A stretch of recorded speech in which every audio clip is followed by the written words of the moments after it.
Une petite critique rapide de ce film que j'ai vu hier. Je ne m'attarderai pas sur l'histoire car elle est assez difficile à raconter, surtout sans dévoiler des points essentiels.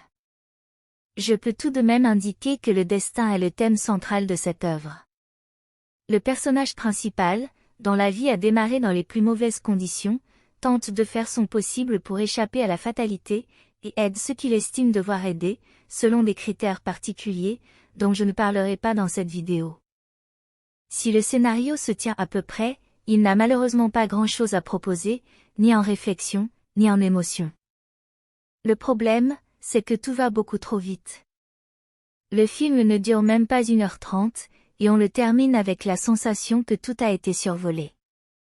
On comprend dès le début que ce sera le problème majeur de ce film, mais au fur et à mesure qu'on voit les minutes avancer, ce constat devient de plus en plus évident. On assiste également à certains passages volontairement raccourcis, la faute à un manque de budget évident. L'œuvre ne raconte au final pas grand-chose et l'histoire sert surtout à justifier les différentes scènes d'action. Elles sont nombreuses, et pas si mal mises en scène.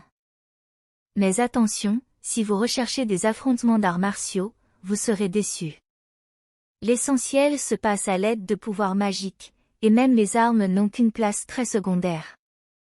Restent quelques petits passages sympathiques et plutôt bien menés. On était toutefois en droit d'en attendre beaucoup plus de Danny Chan dans ce registre. Puisqu'on parle de lui, je l'ai connu en meilleure forme. Il a quasiment la même expression pendant tout le film, et semble moyennement impliqué. Au contraire, j'ai eu l'occasion de découvrir Mao Xiao-hue, et également l'acteur Red Se, que j'ai plutôt apprécié. Le reste du casting fait son travail de manière plus ou moins convaincante. En dehors des combats qui sauront plaire à une partie des spectateurs, on peut dire que sur la forme, le film s'en sort plutôt bien. Les décors sont réussis, les costumes riches et variés. Par rapport à beaucoup de films avec des budgets similaires, on peut dire que le travail a été bien fait de ce côté. Si on a déjà vu beaucoup mieux, il donne une certaine crédibilité à l'œuvre. La mise en scène ne brille pas par une grande originalité, mais elle fait le minimum syndical.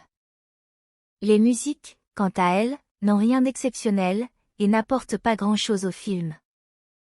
En conclusion, je dirais que ce film peut valoir le coup d'être vu, par un public bien précis, qui apprécie les wuxia, et qui a l'habitude d'en consommer. Si vous êtes l'un d'entre eux, vous pourrez peut-être apprécier ce long-métrage. Sinon, il y a peu de chances que l'œuvre puisse vous convaincre.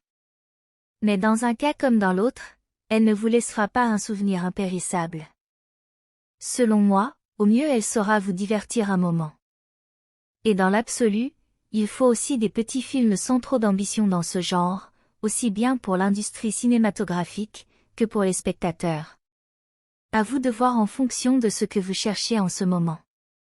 Je vous souhaite donc un bon visionnage, et j'attends avec impatience de connaître votre ressenti après l'avoir découverte.